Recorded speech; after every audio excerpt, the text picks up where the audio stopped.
Hello guys, this is Akshay Tripathi. Welcome back to my YouTube channel Classify.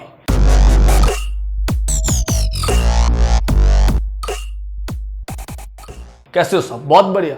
हम लोग electrostatics की series कर रहे हैं जिसमें ऑलमोस्ट हमने हर टॉपिक को कवर कर लिया है इलेक्ट्रिक फील्ड से रिलेटेड। अगर आपने उन वीडियोस को नहीं देखा है जाइए उनको देखिए, लिंक आपको डिस्क्रिप्शन में आपका मिल जाएगा उन सारे वीडियोस का।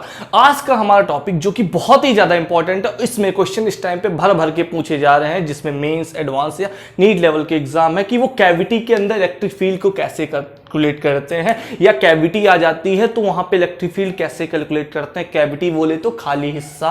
फॉर एग्जांपल हमारे पास एक सॉलिड स्फीयर है, तो इस सॉलिड स्फीयर होता है, सॉलिड स्फीयर के अंदर पूरा पूरा भरा भरा है ना, सब कुछ भरा भरा हुआ है कि यहाँ पे अंदर सब कुछ है मटेरियल, लेकिन अंदर मैंने एक ग्रेविटी ले ली। एक मैं कंसेप्ट आपको बता चुका हूँ, कंसेप्ट ऑफ सुपर इंपोजिशन का, कहाँ पे एनुलर डिस्क में, जो कि सीधी तरीके के होती थी। एक कंसेप्ट आपको बताया, अगर वो भी वीडियो आपने नहीं देखा जाओ उसका वीडियो को भी लिंक आपको डिस्क्रिप्शन में मिलेगा। तो यहाँ पे कैविटी की बात आ रही है, तो हम लोग यहाँ पे पहले हेडिंग डालते हैं, कैविटी में फील्ड कैलकुलेट करनी है। ठीक है, हमको कैविटी में फील्ड कैलकुलेट करो। बहुत बढ़िया, ये हमारा टॉपिक है आज का। कैविटी आप लोग समझ सकते हो जहां पे कुछ हो ना, खाली कर कोई एक पर्टिकुलर एरिया हो। जैसे एक हमारे पास सॉलिड स्फीयर की हम लोग बात करते हैं, सॉलिड स्फीयर ये पूरा भरा हुआ है। अगर इसके अगर फील्ड हम लोग कैलकुलेट करते हैं तो हमको फील्ड पता होती है इसकी? हाँ बिल्कुल पता होती है, हम लोगों ने कैलकुलेट करके रखी है। अगर मान लो इसके ऊपर चार्ज डेंसिटी क्यू है या टोटल चार्ज क्यू बोल सकते हो। ये क्या है, ये दोनों क्या सेम है? No, it's not the same. Same क्या है? ये सिर्फ वॉल्यूम चार्ज डेंसिटी है। इसको कैसे कैलकुलेट करोगे? Total volume, total charge divided by volume. Total volume कितना है? 4/3 पाई आर क्यूब। ये इसका टोटल वॉल्यूम आएगा, तो इतनी वैल्यू आएगी हमारी सरफेस वॉल्यूम चार्ज डेंसिटी की। टोटल चार्ज क्यू बोल सकते हो, इसके दोनों के टर्म में आप लिख सकते थे, बिल्कुल लिख सकते थे। तो बाहर फील्ड कितनी होती है एट अ डिस्टेंस आर पे? अगर इसकी रेडियस आर मान लेते हैं थोड़ी देर के लिए, तो कैपिटल आर पे कितनी होती थी फील्ड? के क्यू बाई आर स्क्वायर। हमेशा ये पॉइंट चार्ज की तरह बिहेव करता था। हाँ इतना हमको पता है, ये चीज हमको पता थी, सारी ये चीज मैं बता रखा हूं वीडियोस में। ठीक, अंदर फील्ड कितनी होती थी eight a distance of small r1। अगर मैं छोटी से डिस्टेंस स्मॉल r1 पे जाऊं, वहां पे फील्ड कितनी होती थी हमारी? K Q R upon r1 upon R Q, ये होती थी। या इसी को दूसरे तरीके से रो r1/3 एप्सिलॉन नॉट, ये दोनों फील्ड होती थी। इतना हमको पता था किसके लिए? एक सॉलिड स्फीयर के लिए, बिल्कुल पता था। अब हम लोग बात करेंगे कैविटी के अंदर कैसे कैलकुलेट करते हैं, वहां पे क्या कंसेप्ट्स को यूज करते हैं। तो कैविटी हमारी कैसी हो सकती है? कैविटी या तो अगर हमारे पास ये सॉलिड स्फीयर है तो इसमें कैविटी क्या हो सकती है? अगर इसका सेंटर, ये मान लो ये सेंटर है, ये कैपिटल आर इसकी रेडियस है, ये हमारे पास सिंपल। उस कैविटी क्या खालीपन होता है, तो क्या इसके कॉन्सेंट्रिक हो सकती है? कॉन्सेंट्रिक का फील क्या होता है कि उसके सेंटर पे ही ना ऐसे हम लोग कैविटी बना दें, इस हिस्से को खाली कर दें। या तो ये पॉसिबिलिटी है, या सेकंड पॉसिबिलिटी आपके साथ में क्या हो सकती है, यहां पे ना हो के कहीं और पे कैविटी बना दी जाए। बस दो ही तो पॉसिबिलिटी हो सकती है कि बाहर भी कहीं पे कैविटी बना, बाहर तो वैसे ही खाली है तो वहां पे तो कोई कैविटी हो गई नहीं। कैविटी या तो कॉन्सेंट्रिक हो गई या तो थोड़ा सा बाहर हो सकती है। फॉर एग्जाम्पल पहला हम लोग केस मान के चलते हैं कि कॉन्सेंट्रिक है, जो कि सब इजियर पड़ेगा थोड़ा सा। ये कॉन्सेंट्रिक है, इसका क्या मतलब? इस हिस्से में ये अगर स्मॉल आर रेडियस का है, इस हिस्से के अंदर कुछ नहीं है, सिर्फ इतने में, इस सॉलिड स्फीयर के इस हिस्से में कुछ नहीं है, जहां पे स्मॉल आर तक की रेडियस है वहां तक कुछ नहीं, वो एक कैविटी बन गई। तो यहां पे हम लोगों को फील्ड कैलकुलेट करनी है। कुछ इंटरेस्टिंग पॉइंट्स पे क्या हो सकते हैं, एक यहां पे कैलकुलेट फील्ड कर सकते हो, मतलब इसके बाहर पूरा चले जाओ। हो सकता है दूसरा केस क्या हो सकता है, इस एरिया में आप फील्ड कैलकुलेट कर सकते हो, मान लो इसको बी पॉइंट बोल दिया। एक तीसरा केस क्या हो सकता है, सी पॉइंट। सी पॉइंट अगर बोल दो यहां पे, ये तीन ही तो पॉइंट हो सकते हैं। कोई और चौथा पॉसिबल जनरल केस है इसमें? नहीं, कि हाँ तीन पॉसिबल केस है, एक कैविटी के अंदर, एक कैविटी के बाहर और सॉलिड स्फीयर के अंदर, एक दोनों लोगों के बाहर ए पॉइंट। तीसरी तीन ही जगह पे आप कैलकुलेट कर सकते हो। हाँ बिल्कुल कैलकुलेट कर सकते हैं। तो यहाँ पे हम लोग फील्ड कैलकुलेट करना चाहते हैं। अब इंटरेस्टेड, आपको एक कंसेप्ट बता ही चुका हूं मैं, कंसेप्ट ऑफ सुपर इंपोजिशन। पहले दिमाग में सोचो कि ये बनेगी कैसे। आखिर हम लोग इसको बोल सकते हैं कि एक सॉलिड स्फीयर हमने लिया कैपिटल आर रेडियस का, एक स्मॉल आर रेडियस का हमने एक स्फीयर लिया, बस दोनों में अंतर क्या है, इसके ऊपर सरफेस चार्ज डेंसिटी सिग्मा है पॉजिटिव में, इसके ऊपर निगेटिव है। अगर इन दोनों को आपस में सिंपल इंपोज कर देते, कंसेप्ट ऑफ सुपर इंपोजिशन याद करो, मैंने बता के रखा हूं एक लास्ट वीडियो में, कंसेप्ट ऑफ सुपर इंपोजिशन। जब इन दोनों को आपस में ऐड करोगे तो मासेस, हम लोगों को पता है कि हम लोग मासेस को भी जनरली निगेटिव ट्रीट नहीं करते, लेकिन सिर्फ एक कंसेप्ट को अप्लाई करने के लिए यहाँ पे तो चार्जेस है, चार्जेस पॉजिटिव निगेटिव कुछ भी हो सकते हैं, लेकिन ये हम कंसेप्ट मासेस के टर्म में भी यूज कर सकते हैं, जो कि रोटेशन टाइप के, जहां पे सेंटर ऑफ मास और उन सब चीजों को कैलकुलेट किया जाता है वहां पे भी यूज होता था। तो ये कंसेप्ट बहुत इंपॉर्टेंट है। जब आप इसको इसके ऊपर सुपर इंपोज करोगे, धीरे धीरे इसके पास में लाने की कोशिश करोगे, तो इसके ऊपर जब इस एरिया पे आएगी तो इतने एरिया की सरफेस चार्ज डेंसिटी को खत्म कर देगी। क्यों? क्योंकि यहाँ पे पॉजिटिव सरफेस चार्ज, वो सरफेस चार्ज बोल रहा हूँ, वॉल्यूम चार्ज डेंसिटी होगी, क्योंकि ये वॉल्यूम है, वॉल्यूम पे बात हो रही, सरफेस पे तो हो नहीं रही। तो इतनी वॉल्यूम चार्ज डेंसिटी, और इसकी जब निगेटिव आएगी तो दोनों आपस में कैंसिल आउट हो जाएंगी, क्योंकि दोनों सेम है, बस इनके ये पॉजिटिव है और ये निगेटिव है। इतना आपको समझ आ गया। अब तो इसकी वजह से इसको हम मान सकते हैं इन दोनों से मिलके बना है, हाँ बिल्कुल मान सकते हो। तो हम इसकी वजह से निकालने की वजह से हम इनकी इन दोनों की वजह से निकाल लें, इसकी वजह से कुछ फील्ड होगी, इसकी वजह से कुछ फील्ड होगी, उन दोनों के एडिशन करेंगे वेक्टरी तरीके से, तो हमको यहाँ पे टोटल फील्ड मिलने वाली है। हाँ बिल्कुल समझ गए। तो अगर हम इन दोनों का सुपर इंपोजिशन कर इस पॉइंट पे फील्ड में मालूम, अगर मैं इसको कैविटी को थोड़ी देर के लिए भूल जाऊं, मैं कहूँ ये है सिर्फ इस यहाँ पे, तो यहाँ पे फील्ड कितनी होगी इसकी? यहाँ पे अगर ई पॉइंट पे हम लोग ए पॉइंट पे इंटरेस्टेड है फील्ड कैलकुलेट करने के लिए, एट पॉइंट ए, एट ए, ठीक है, एट ए इंटरेस्टेड है, तो ई की वैल्यू कितनी होने वाली है? इस बाहर वाले स्फीयर की वजह से इसके अगर मैं मान लूं कि ये सिर्फ यहां पे रखा होता, तो ई रो क्या बता रहा है? सिर्फ पॉजिटिव की वजह से, प्लस यहां पे वेक्टरली आप किसको ऐड करने वाले? अब आप छोटी वाली मान लो सिर्फ यहां पे रखी हो, उन दोनों की वजह से तो फील्ड निकाल लो इंटरेस्टेड पॉइंट पे। मान लो ये आपसे यहां से एक्स डिस्टेंस दूर होता, ठीक है, तो E rho plus E of minus rho क्या डिनोट कर रहा है कि हमने दूसरा निगेटिव वाला जो यहां पे उठा के रख लिया है उसकी वजह से भी तो फील्ड है, क्योंकि एक्चुअली हम लोग निकालना तो इसकी वजह से चाहते हैं, लेकिन हमको इसको तोड़ कैसे रहे हैं? इसमें और इसमें, तो इन दोनों की फील्ड निकाल के रख दो। अब इतनी होगी, और बाहर फील्ड कितनी होती थी हमको पता था, के क्यू अपॉन एक्स स्क्वायर, बहुत बढ़िया, इतनी होती थी पॉजिटिव की वजह से। निगेटिव की वजह से कितनी होने वाली? के of minus Q upon x square. अब यहाँ पे Q1 कर दो, क्योंकि Q और Q बराबर तो होंगे नहीं यहाँ पे। अब इनकी सरफेस चार्ज डेंसिटी, वो सरफेस बोल रहा हूँ, वॉल्यूम चार्ज डेंसिटी दोनों की होगी। अब इसकी वॉल्यूम चार्ज डेंसिटी कैसे निकाल सकते हो? वॉल्यूम चार्ज डेंसिटी का कंसेप्ट आपको पता है, रो कितने में होती थी, डिफाइन कैसे होता? Q upon 4/3 pi R cube, ऐसे निकालना है। अगर आपको चार्ज निकालना है तो आप इसको इसके वॉल्यूम से मल्टीप्लाई कर दो, तो इसका चार्ज आ जाएगा। इसको ना वॉल्यूम चार्ज निकालना है तो इसके वॉल्यूम से इसकी सरफेस चार्ज डेंसिटी को मल्टीप्लाई कर दोगे, तो ई नेट यहाँ पे आपकी आ जाएगी ई ए पॉइंट पे। ये कंसेप्ट आई होप आपको बिल्कुल अच्छे से समझ आ गया होगा कि कैसे फील्ड कैलकुलेट करते हैं। ए पॉइंट पे हमने फील्ड देख ली कि कैसे कैलकुलेट करते हैं, दोनों का कंसेप्ट इसके जहाँ पे इन दोनों के यूज कर लिया यहाँ पे। अब दूसरा जो कि इंपॉर्टेंट है, जो कि हमारा फील्ड अब हम लोग बाहर के ना कैलकुलेट करके सॉलिड स्फीयर के अंदर कैलकुलेट करना चाहते हैं, लेकिन कैविटी से बाहर। कैविटी ये है उसके बाहर, लेकिन सॉलिड स्फीयर के अंदर, तो वो कौन सा पॉइंट हो गया? बी पॉइंट हमारा हो गया, ठीक। यहां पे फील्ड कैसे होगी? अब आप देखो, इन दोनों से मिलके बना हुआ है ये, हाँ बिल्कुल बना हुआ है, ये बात आपको बिल्कुल क्लियर है, कंसेप्ट ऑफ सुपर इंपोजिशन वाला। इसके लिए इस सॉलिड स्फीयर के अगर ये मैं मानूं तो इसके ये अंदर पॉइंट है? इसके लिए इस छोटे वाले सॉलिड स्फीयर को मानूं जो कि निगेटिव चार्ज डेंसिटी का है, ये दिमाग में रखना है आपको। उसके ये बाहर है, एक सॉलिड स्फीयर है जिसके अंदर पॉइंट है, एक सॉलिड स्फीयर है जो कि जिसके बाहर पॉइंट है। तो इलेक्ट्रिक फील्ड जब आप वहां पे कैलकुलेट कर रहे होगे तो एक के लिए अंदर लोगे, जो पॉजिटिव वॉल्यूम चार्ज डेंसिटी वाला होगा उसके लिए अंदर है पॉइंट, और जो निगेटिव वॉल्यूम चार्ज डेंसिटी उसके लिए बाहर पॉइंट है। तो दोनों की अलग अलग फील्ड होती है, आपको पता है। तो एट पॉइंट बी अगर आप कैलकुलेट करने वाले हो तो वहां पे फील्ड कितनी होगी, जरा ध्यान देना इस बात पे। Electric field at point B, अगर मैं मान लूं ये at a distance of X, अगर अभी एक्स ली थी फिर से एक्स ले लो, कोई दिक्कत नहीं, एट अ डिस्टेंस एक्स रखा हुआ है, ठीक है, बोल सकते हो। तो यहां पे फील्ड कितनी होगी बाहर, बड़े वाले जिसकी वॉल्यूम चार्ज डेंसिटी पॉजिटिव है, तो उसके लिए अंदर है। अंदर के लिए कितनी होती है? Rho are by 3 epsilon naught. R क्या होती थी? डिस्टेंस कितनी दूर पे रखा हुआ है, इस आर से कंफ्यूज मत होना। यहां पे क्या होगी? Rho x by 3 epsilon naught, positive में कितना? Rho x by 3 epsilon naught. ये किसकी वजह से फील्ड आपने निकाल दी? ये आप इसकी वजह से निकाल ली एक तरीके से, ये आपने फील्ड निकाल दी, हाँ इतनी निकाल दी।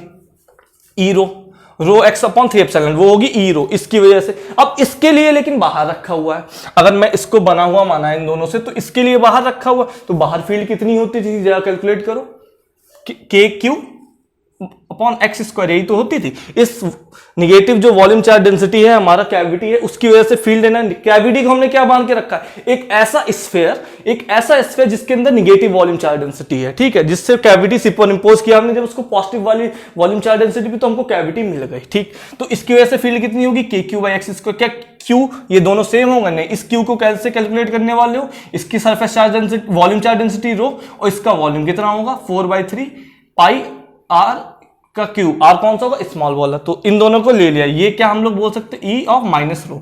इन दोनों को रटना नहीं, इन फॉर्मूलों को दिमाग में रटना नहीं कि हाँ कि ये ऐसे करके रट लिया, रटना नहीं है, इनके कंसेप्ट को समझना है कि इसको अप्लाई, इसी तरीके से कि इनको फॉर्मूलों के तरीके से मत बनाओ, इनको कंसेप्ट की तरीके से समझो कि कैसे अप्लाई करने वाले, इस कंसेप्ट को कैसे अप्लाई करोगे। इन फॉर्मूलों को रटना मैं ही बार बार रिपीट कर रहा हूं, ठीक है।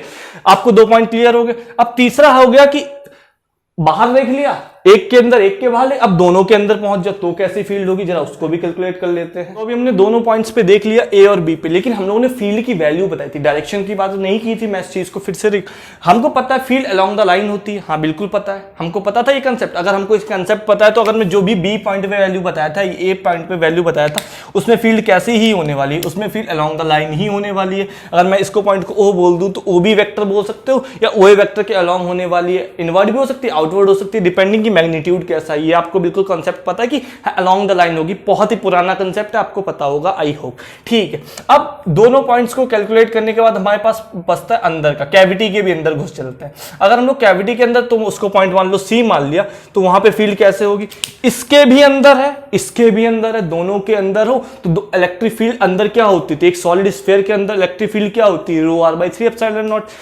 एक केस था जिसमें दोनों के लिए बाहर थी, एक केस था जिसमें जो कि बी वाला था, एक के लिए अंदर एक के लिए बाहर। अब हम लोग तीसरा केस जिसमें कैविटी के अंदर घुस गए, उसमें दोनों के लिए अंदर हो गई। तो एट पॉइंट सी हमारी फील्ड कितनी होने वाली है, एट पॉइंट सी, जरा कैलकुलेट करके देखो। ईसी की कैलकुलेट करोगे तो क्या इसकी वजह से फील्ड कितनी होगी, इतनी होगे वाले हैं। इसकी वजह से फील्ड कितनी होने वाली है, निगेटिव चार्ज इतनी। अब इनकी वैल्यूज कैलकुलेट करो, क्योंकि एक्चुअल में हमको निकालना तो इन्हीं का काम है। इसके लिए कहां पे, मान लो हम लोग कहते हैं इस एक्स डिस्टेंस पे रखा है, ये पॉइंट हमारा एक्स डिस्टेंस दूर है, पॉइंट सी एक्स सेंटर से एक्स डिस्टेंस, दोनों कॉन्सेंट्रिक हैं, हाँ ये पॉइंट हमको दिमाग में सेट है, दोनों कॉन्सेंट्रिक है, तो दोनों से एक्स डिस्टेंस पे ही दूर होगा, बिल्कुल दूर होगा। तो इसके लिए फील्ड कितनी होगी, इसकी वॉल्यूम चार्ज डेंसिटी रो है, तो rho x upon 3 epsilon not, हाँ इतना ही होने वाला है इस चार्ज की वजह से। अगर इसकी चार्ज की वजह से एक्स डिस्टेंस दूर निकालते तो इतनी ही आएगी। और मजे की बात क्या है कि ये जो दूसरा वाला वॉल्यूम जो कैविटी है, जो कि निगेटिव चार्ज वाला वॉल्यूम है, वो इसके ऊपर जब सुपर इंपोज किया, ये एक्स सी वाला पॉइंट इसके भी अंदर पड़ रहा है, तो उसके लिए भी फील्ड कितनी होने वाली है, रो एक्स अपॉन 3 एप्सिलॉन नॉट, ठीक है। लेकिन ये पॉजिटिव होगी कि निगेटिव होगी, ये निगेटिव होने वाली है। क्यों होने वाली है निगेटिव भैया, ये इसलिए निगेटिव होने वाली है क्योंकि ये वॉल्यूम चार्ज डेंसिटी निगेटिव माना है, तभी कैविटी का कंसेप्ट आएगा यहाँ पे, ठीक है। तो यहां से इसकी वैल्यू कितनी आ गई, 0 आ गई। तो हम लोगों ने क्या देखा, कैविटी के अंदर कहीं पे भी पॉइंट, अब ये सी पॉइंट कहीं पे भी हो सकता है,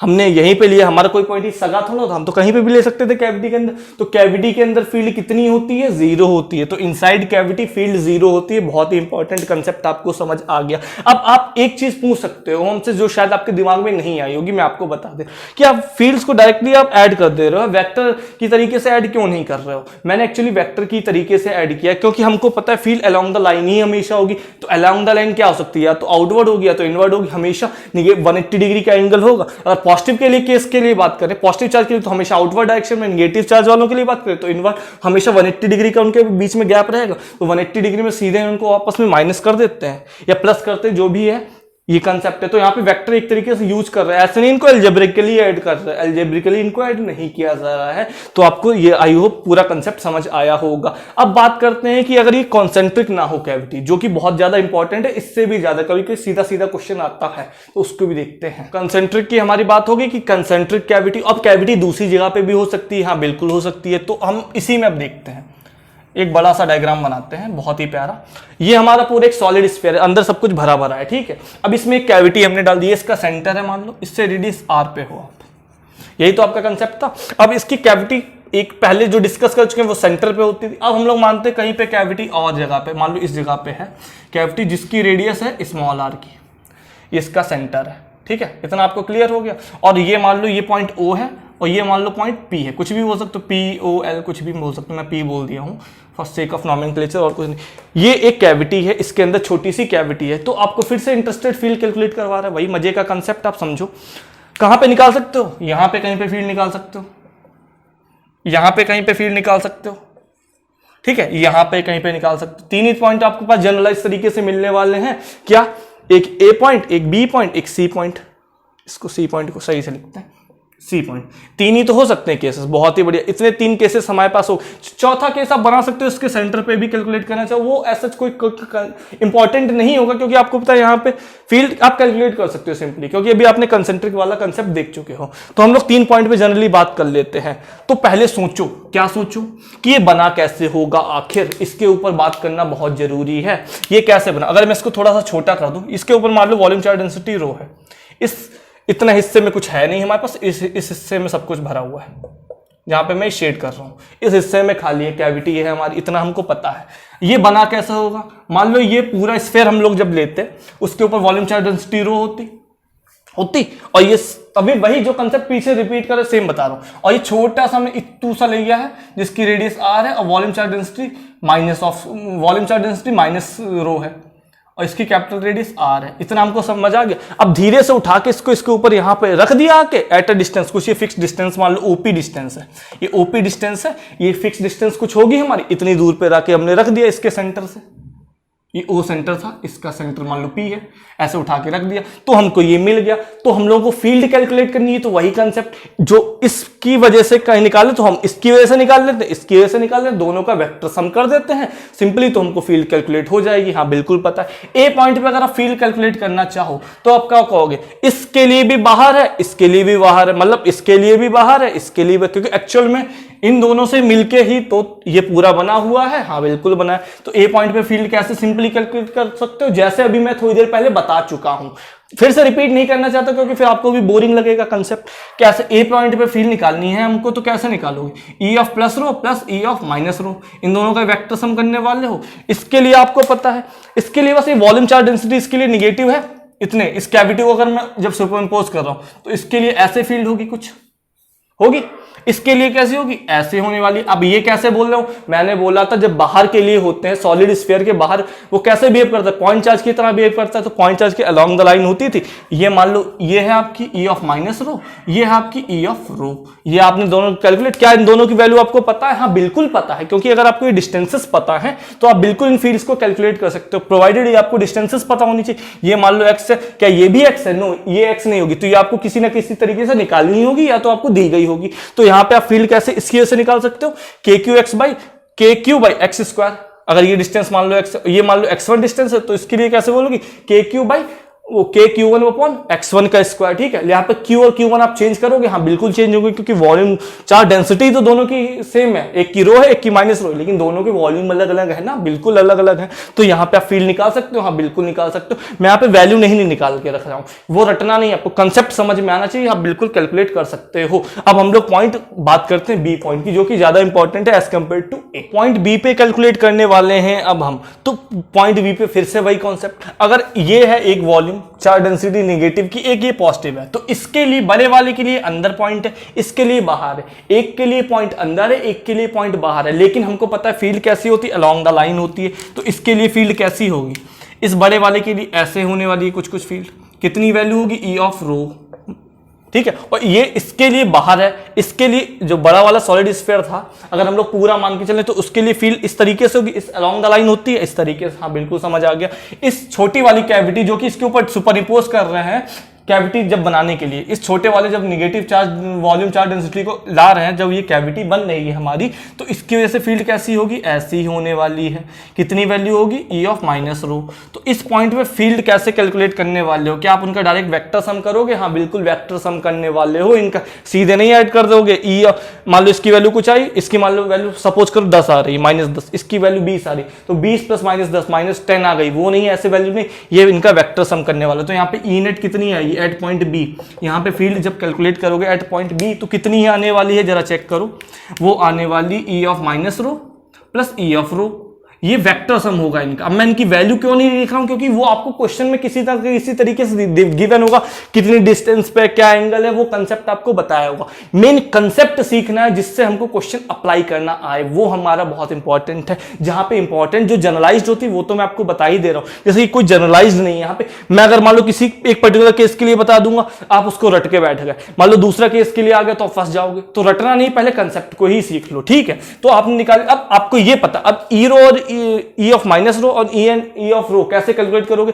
ई ऑफ रो के लिए अंदर पॉइंट है तो अंदर फील्ड कितनी होती थी आपको पता है, रो एक्स बाई 3 एप्सिलॉन नॉट। ये पता, अगर मान लो ये डिस्टेंस एक्स है थोड़ी देर के लिए, ओ बी डिस्टेंस एक्स है, तो rho x by 3 epsilon naught. Direction क्या होगी? इसके अलॉन्ग होगी, ठीक है। इसके लिए पॉइंट बाहर लाई कर रहा है कैविटी वाले पोर्शन के लिए, तो उसके लिए फील्ड कैसे कैलकुलेट करने? उसके लिए बोलोगे के Q by x square type का कुछ ऐसा आता है कंसेप्ट। बाहर के लिए वो पॉइंट चार्ज की तरह भी बिहेव करेगा। तो इसका कंसेप्ट आप बिल्कुल आई होप समझ आ गया। दो कंसेप्ट आपको समझ आ गया, जो कि लास्ट है सबसे इंपॉर्टेंट सी, जहां पे बहुत ही ज्यादा भर भर के पूछा गया है बहुत बार, वो सबसे इंपॉर्टेंट है, उसको एक बार और देख लेते हैं हम लोग। तो हमारा last point C, inside the cavity. देखो हेडिंग भी इसीलिए हम लोग डाल के रख रहे हैं, कैविटी में फील्ड कैलकुलेट करो। हम लोग सबसे इंपॉर्टेंट हमारा यही पोर्शन, लेकिन हमने सारे पोर्शंस को डिस्कस किया है। बाहर कैसे होगी, इस इनसाइड में कैसे होगी, वो भी जानना जरूरी। मान लो उनसे एग्जाम में क्वेश्चन आ गया तो फंसना नहीं है। तो ये कंसेप्ट सारे क्लियर हो गए, आई होप बिल्कुल अच्छे से क्लियर हो गया हूं।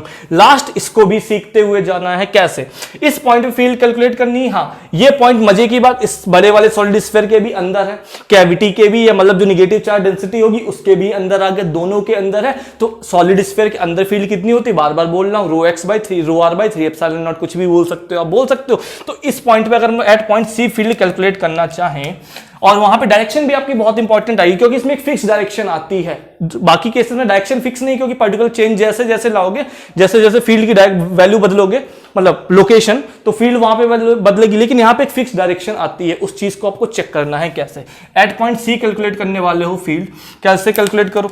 सिंपली कितनी होने वाली है, अब जरा चेक करो, इतनी ही तो होगी, rho plus rho of minus electric field positive volume charge density की वजह से plus electric field negative volume charge density की वजह से, इनका वेक्टर सम कर दो। अब जरा बताओ इस पॉइंट पे फील्ड होगी कितनी, इसकी वजह से, इस वेक्टर के से, बड़े वाले सॉलिड स्फीयर की वजह से इस पॉइंट पे फील्ड कैसी होगी? ऐसी होगी, अलोंग द लाइन होती थी, हमको पता है। हाँ, अलोंग द लाइन होगी, कितनी होगी वैल्यू? इसकी वैल्यू कितनी आने वाली, ई रो।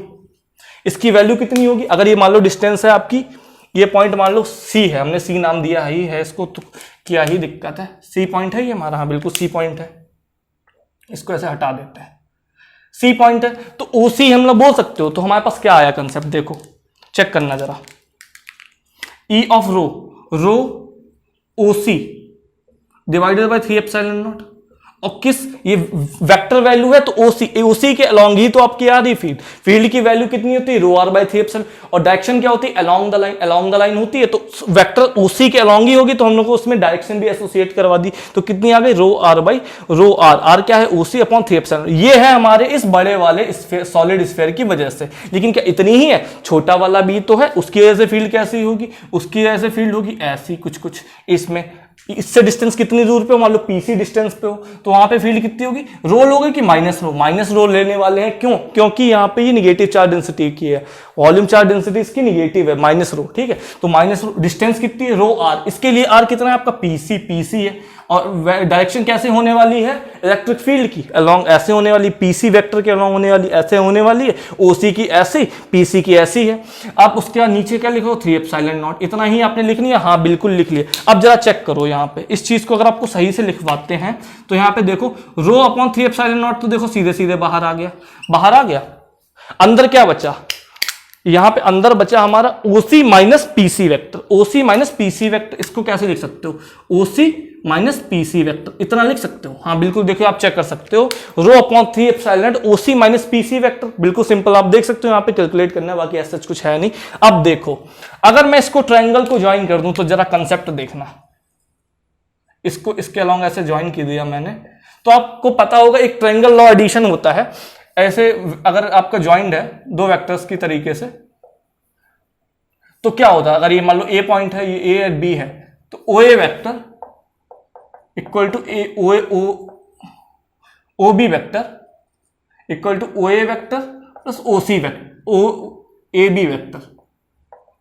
ये बोल, तो ये मैंने कहां से लिख दिया भैया, ये मैंने लिख दिया triangle law of vector addition से। Triangle law of vector addition का क्या बोलता है, जो दो एरोस को ऐड करो वो तीसरे एरो के बराबर हो रहे हैं। देखो O B is equal to O A plus A B vector, ये कंसेप्ट हो गया। तो क्या आप उस चीज को इसमें चेक कर सकते हो, हाँ जरा एक बार चेक करके देखो, इसमें क्या होगा, O P vector plus P C vector equal to O C vector आ रहा है, इसके हिसाब से क्या लिख सकते हो, O P vector plus O P C vector is equal to O C vector लिख सकते हो? हाँ बिल्कुल, देखो लिख सकते हैं, लिख सकते हो, हाँ बिल्कुल लिख सकते हो। यहाँ पे क्या लिखा है? ओ सी माइनस पी सी। क्या यहाँ पे कुछ ऐसा चेंज कर सकते हैं? हाँ, पी सी को उधर लिए चले जाओ तो देखो आ जाएगा।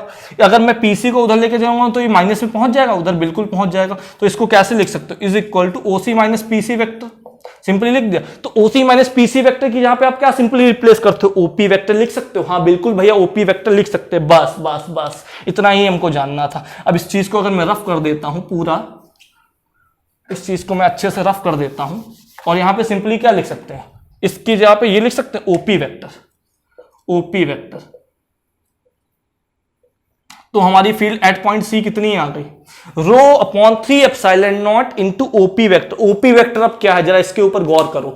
ओपी वेक्टर हमारा है ये वेक्टर, हमको नहीं पता, ये पॉइंट कैविटी कहीं पे भी हो सकता था। इस पॉइंट, ये पॉइंट सी कैविटी के अंदर कहीं पे भी हो सकता था, बिल्कुल हो सकता था। लेकिन हमने फील्ड कैसे, इसकी वैल्यू कांस्टेंट हो गई। कैसे? क्योंकि ओपी डिस्टेंस आपकी फिक्स है ना, ये इसका सेंटर तो कहीं चेंज होने वाला नहीं, ये सेंटर कहीं चेंज होने वाला नहीं। अब ये डिस्टेंस चेंज नहीं होने वाली तो ओपी की वैल्यू चेंज नहीं होने वाली, और ये इस लाइन के अलोंग है तो हमेशा वेक्टर फील्ड भी उसी लाइन के अलोंग आने वाली है।